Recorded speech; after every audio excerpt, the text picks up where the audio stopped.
Hey folks, I'm Mike Bledger and I wanted to welcome you to the first in a series of audio and video content. And for the audio listeners, I just put quotes around the word content from the folks here at Loadsure. We're planning to tackle a whole range of issues that we think about in our community, from logistics to insurance to freight, supply chain, and entrepreneurial culture in what we think is an informative and fun way. Fun. I also put quotes there, but that was just because I thought it was fun to do that. But especially during this early phase, while things are still taking shape, we would love to hear from you, to find out what you're interested in hearing us cover, guests you'd like to see on, conversations that you want to listen to or be a part of. So please drop us a line. Facebook, LinkedIn, Instagram. We're on Twitter, if you ever heard of that, Twitter, at Loadsure Now, or just go to loadsure.net and use our contact field. That works too. And without further ado, please enjoy the show. Take it away, past Mike. RE Liability. We're liable to talk about it in good company, and you can bank on that. Tune in to hear and see just what it's like to be reliable. And we're in. Hello. I do everything like I'm a road DJ. Yeah, I like it. Sort of like driving in a truck, but I have a full DJ rig, so a lot of record scratching. Some of it intentional. That's funny. I can't. Who's to say? Chris Jolly, welcome. You are our first guest on our webinar of Untitled fame. You're going to be our first guest on this webinar, which I believe is sort of like it's like a podcast, but without all of the personality. Yeah, definitely. We get straight to the details. Hit me with the information. Exactly. And you are an expert in this field of freight. Well, you know what? Why should I be your hype man? No, I like walk it. yourself Keep talking, man. This is great.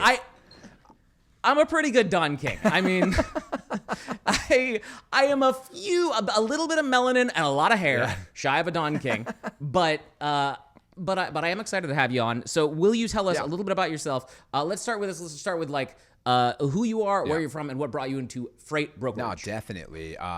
So you called me an expert. I just know a lot of what not to do in transportation. I've tried all the shortcuts that are out there. A little bit about myself. I'm from northern Wisconsin originally, a small farming town. My old man, he drove trucks for almost 40 years. He started out driving in the military out of high school, and then he got in and he was an owner-operator for 35 of those years. So I've been around this industry my entire life, and I personally got involved in the trucking industry when I was in college. Like, I started loading trucks. I loaded trucks for 4 years, and then I got a hair to move out west because I'm like, I got to get out of northern Wisconsin. My older brother, because it's like when you come from small town USA, Mike, you think of Reno, Nevada, and you're like, that's the big city, So I literally went out to visit him one summer, fell in love with the mountains, and I'm like, I'm moving out there. So I graduated, I came back, finished up my last semester, and I got hired at a freight brokerage over the phone. And they're like, yeah, you'll start on I think it was like May 20th or something like that. So I packed up my truck, everything all of my belongings that I could fit in the back of my Chevy Trailblazer at the time. And I drove out west. Literally knew nobody out there but my brother. I knew that I was going to sleep on his couch. And I ended up sleeping on his couch for like 3 months when I moved out. But that's how I got my start. Good brother. Yeah, I know. Good. No. Good sister-in-law, because she didn't kick me out. But that's how I got my start in freight. And I started out doing carrier sales, and then I was in customer sales, and then I worked in leadership, and I worked for one of the largest freight brokers out there. And then I worked for a pure startup as well. My buddy started a freight brokerage, and I got in with him, and that's where I really, really learned how to broker freight, because I think when you come in and you learn the industry, which was phenomenal from a very large established organization, you learn the basics, the blocking and tackling of it. But then when you go to a pure startup, that's when you really learn how to sell, because nobody knows who you are. Nobody knows what you're doing, and the odds are really stacked against you at that time, but in a good way. Because in freight, as you kind of get deeper and deeper into it, having a recognizable name isn't always a good thing in this industry. You might lose business or opportunity out there if somebody's like, oh, I remember you. We don't work with you because so-and-so. And you're like, I have no idea who that is. So it's one of those situations, though, where I loved every second of it. I loved the grit of a startup environment. And that's what led me to really starting my own thing here, going on 19 months ago. And that's where I do sales and ops training for freight brokerages and trucking companies alike. And I just really teach them the ins and outs of the sales process specifically to the transportation industry. Like, I'm not one of those sales coaches who's a jack of all trades and does everything, because like I've never sold anything else. I know trucking, and that's why I'm going to stick inside of my niche. That's good. Yes, I think the pandemic may be part of it, but I think for all of us, we were like, at the end of the last couple of years, we've been like, you know what, stay in your lane. Yeah. It's not just for cars and trucks. It's like a life lesson. Yeah. No, definitely. I agree so that's with that. great. So talk to me a little bit about freight. Talk to me about what is going on in your industry that is creating challenges for freight brokers, and let's break it into like this week, this month, this year. You know, what's in the most immediate challenges, and then what is a larger challenge people are experiencing? So the most immediate challenge that a lot of freight brokers face out there is kind of like self-inflicted, because like market shifts are what they are. Like that, there's been a market shift every year that I've been in this industry, Mike. It's just this one's a little bit more extreme, and this one's not really like walking back yet, but that's part of it, and that's one thing that a lot of people need to realize is in the transportation industry is there's ebbs and there's flows, just like any industry, and you need to be able to be prepared for it, because at the end of the day, our customers don't care. All right. Like our customers don't care that there's less capacity out there. That's our job as a third party to find that capacity. And I know it's easier said than done, because I've done it, and that's like why my services are so relatable, because I've sat in everybody's seat in there. Like they're not going to come to me with a situation that I haven't personally been in and had to work through. And, from more of a grander scale, everything that's going on in the ports right now, that's national news, that's everything. But again, it's a solutions-based sales approach. That's what we're always there for. I think a lot of brokers are notorious for overcommitting and under-delivering because they want to say yes to everything. And I think that again, that's a transferable skill to a lot of sales reps, because sales isn't easy. You're going to get told no 99% of the time. But when you get that one yes, you want to like, oh my gosh, this is the savior account. This one's going to make me $1 million. And it's like, the reality is that's just not the case. And you need to go through these things though, because I think that the best sales reps and business professionals out there, they navigate through these, and then they get better and better in their sales approach. They're more efficient in how they're calling people. And like a lot of the stuff that our customers and prospects throw back at us, like it's their job to tell us no. And that's what you need to accept. It's their job to make us not want to do their freight. But you need to be persistent in that approach to earn their business at the end of the day. Yeah. So on that note, like what's the question that you get asked the most by either by like new freight brokers, people who are either in the game and new or are looking to get into the game? What do they tend to come to you with? There's so many different ones, but the most pressing one is, how do I get shippers? Like how do I get customers? And for me, it's just like, you need to stop looking for that silver bullet that's just going to make you a millionaire, because there isn't one. Because the reality is, Mike, you perceive things differently than I perceive things, and we're just two people. So now 10x that across all your prospects and people you're cold calling. Everybody's going to perceive things differently. And the biggest piece of advice I can give is, and this is the one that we've all been told since we were little kids, just be yourself. Like literally be yourself. That's all you need to be. Like the way that we're talking right now, Mike, like this is obviously Mike. This isn't, actor Mike or sales rep Mike. But I learned that throughout my career is like, if I entered a cold call and I'm like, hey, my name's Chris, I work with so-and-so logistics, I'd love to talk to you about your freight mix. That's not me, And like the harsh lesson that I learned is I was doing that, and then I literally lost my train of thought on a cold call, Mike. And I like laughed at myself. I'm like, okay, that was terrible. Let's start this over. My name is Chris Jolly. And then I went into there and I won their business. And they're like, listen, I trusted you as soon as you became you. And I'm like, all right, well, here we go. I'm unapologetically myself. And that's not always a good thing or a bad thing. But yeah, it sort of seems like there's a balance there between polish and authenticity. Yeah, no, definitely. And that seems like something that or talk a little bit about how you learned that. Or what that was like. Because to me, it's like, like a script. People are like, hey, do you have a sales script I can use? And I'm like, I will give you a framework of what to say, but you need to implement how to say it. You know, so it's like if you're sitting there reading off of a sheet of paper, they're going to pick up on that right away, you know? And again, like that's why it's back down to like the soul. That's why I only read off screens now, Chris. I know it's 2020. Oh, 2021. destroyed my printer. That was the problem. Oh, my printer. But to me, it's just like I think people are just looking for this quick fix, and that's just not the case. And it's going to come through a lot of trial and error. And the reality is not everybody's going to like what you have to say, and that's okay. Like you can't get hung up on the no's, and that's like human nature is that rejection. You know, like you get hung up on that, and then all of a sudden you think like no one's going to want to buy from me, and that's not always the case. You're like. I think that another thing to kind of take with this is you got to look at it like this. Behind every no, you're one call away from getting a yes. It's just you have to find it. And it's challenging as all hell. I get it. When I started my company, I was told no thousands of times before I had one organization that gave me an opportunity. You know? And then guess what? I got that one yes followed up by 1,000 no's. And then I got one more yes. And then again, it's like it's just part of the process.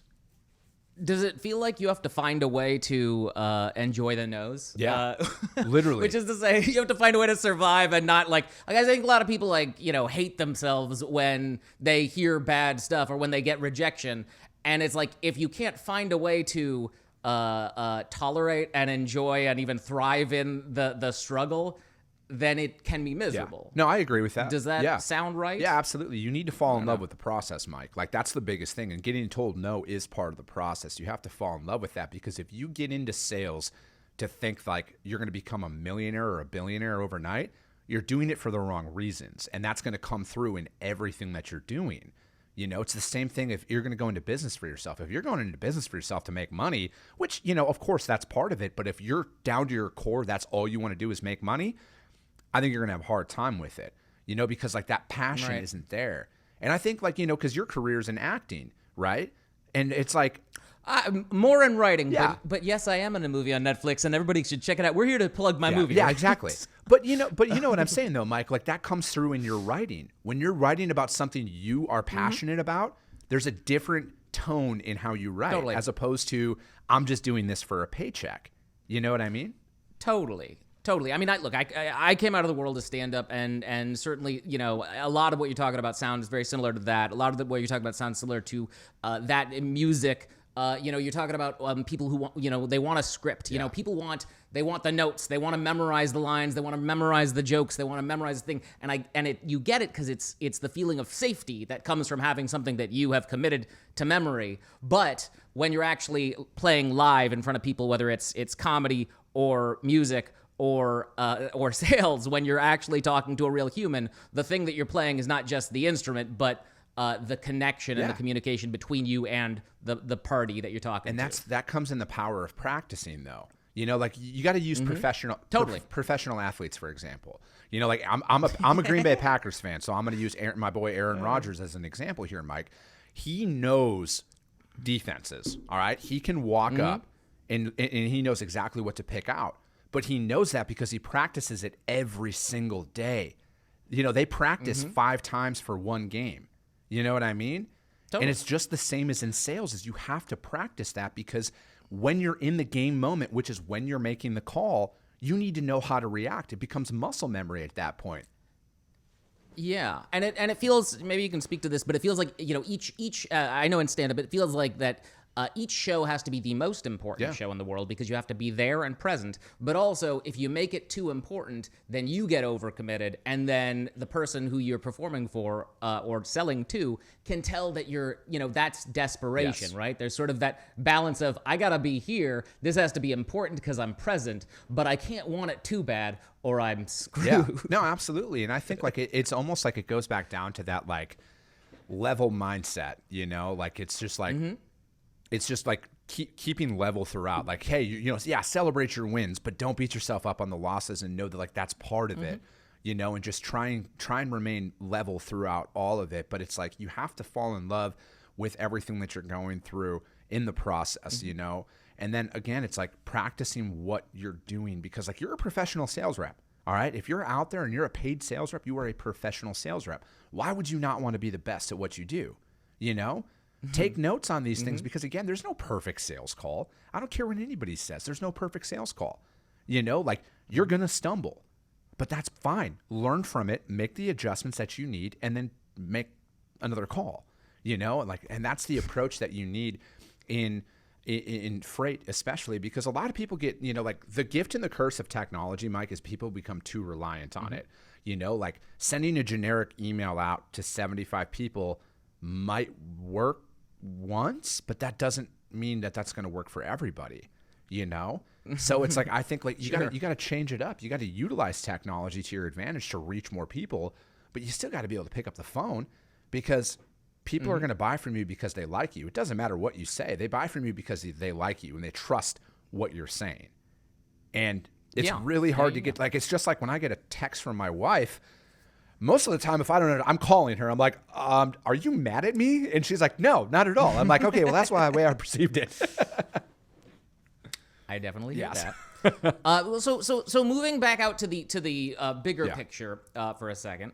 What do you think the frontiers of your industry are, or trends that you see? You know, what are the things that, whether good or bad, that are like changing the nature of the business now, and how are you dealing with that? I think it's all in one thing, and that's the influx in technology that's coming into our industry. It's good because, again, technology for me is not here to replace anybody. It's here to take over a lot of the menial tasks that we've spent so much time on that don't really show up on a company's P&L, so they don't really see the value in it.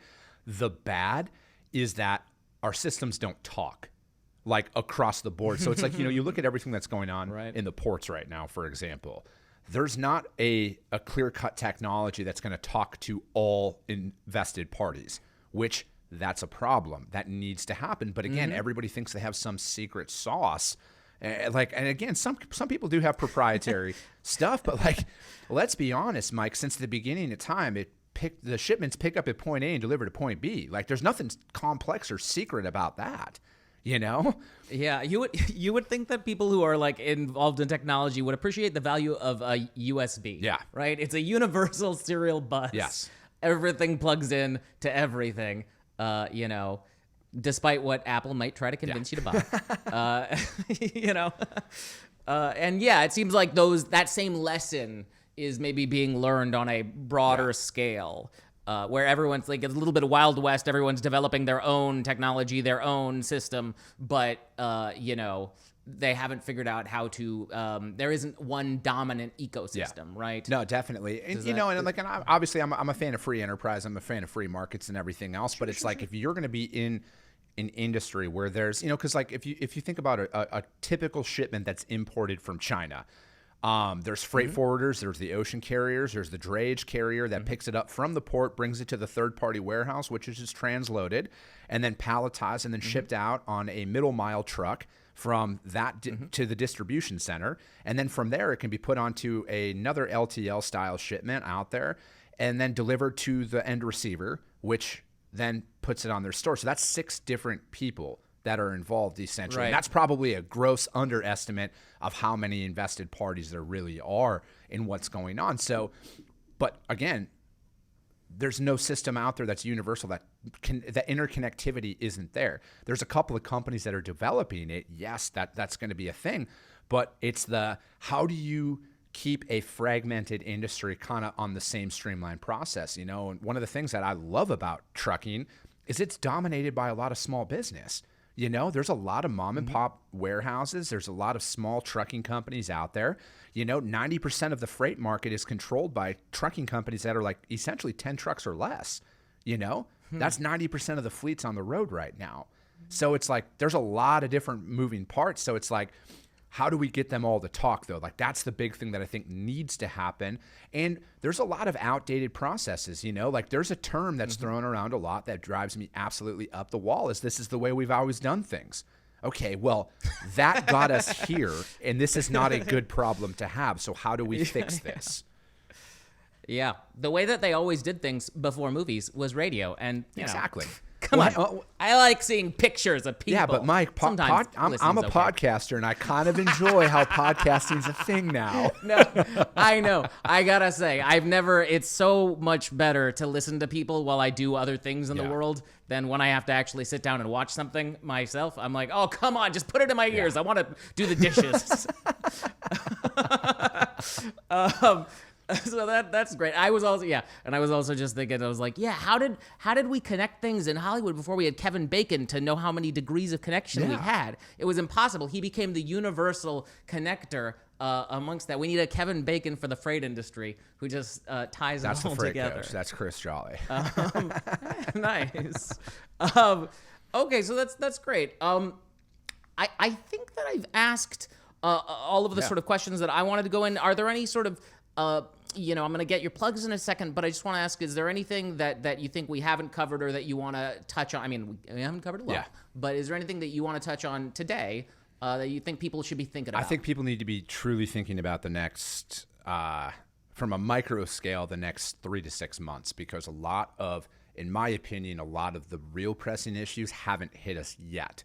We're talking about symptoms right now, and it's not the root cause. And I want people to, like with the ports, for example, yes, there's a backup. There's a lot of things happening, but the symptom is that there's a backup. The root cause is going to be what's going to happen in 3 to 6 months if there's not enough containers that are shipped back to China and India and everywhere else to be reloaded to be sent back. You know what I mean? So like that on a micro scale, that's what it is. But then on a macro scale, we need to be looking at the next 3 to 5 years of this industry. There's an aging driver population out there. How do we get people excited about trucking? Because it's not just freight brokers and trucking companies anymore. Like technology is a massive opportunity in this industry, and it's like, but again, my sole mission between a lot of my stuff, and I'm just going to say it how it is, Mike, I want to make the blue collar sexy again. Like I'm from a blue collar family. I know the value of hard work out there. But to kind of really market to that younger generation, you can literally create a social media following doing this. You can make a great living in the trades, in the skills. And it's like, not everybody's going to create an app and be a billionaire, and there's nothing wrong with that. But it's like, it's on our industry to market to that next generation. Like we need to get into the high school level and teach kids about this. Get them excited about freight. Let them know like you can create something that gets all of this product on the shelf and you can be a part of that. Like I love everything about this industry, and it's my sole mission between my content and my company to get people excited about this and get people involved, because like this trucking in the supply chain is the backbone of our economy. No matter what anybody wants to say, this is the backbone of our economy, because no doctor, no lawyer, nobody can perform their duties without their product being shipped into them. So you got to think about that. And we got to take that into consideration to ensure that we can work through this for the next 3 to 5 years before this becomes a catastrophic problem when there's nobody there to drive. Yeah, man. Well, that's great. Well, thank you so much. So Chris Jolly, the Freight Coach, where can people find you and where should they find Absolutely. you? LinkedIn, Instagram, Facebook. Just search for the Freight Coach. I'm on there. I have a podcast on the industry. New episodes are dropped every Tuesday and Friday it's called Coffee with the Freight Coach. It's on iTunes and Spotify. And I put out blasts on social media all the time about this. And again, the sole purpose of my stuff is education. That's it. I hardly even mention my company in there. And that's, some people are like, you should really promote yourself more. I'm like, absolutely not, because that's where I do that on other places. Here, learn. Exactly. Yeah, and that's what totally. it's just a value-based podcast at the end of the day. So that's cool, man. Well, thank you so much for Absolutely. coming on. We'll put we'll links in the description. People should check it out. And thank you for tuning in for our premiere episode of whatever the heck this is. RE Liability. We're liable to talk about it in good company, and you can bank on that. Tune in to hear and see just what it's like to be reliable, reliably. RE means about. Oh, you get it.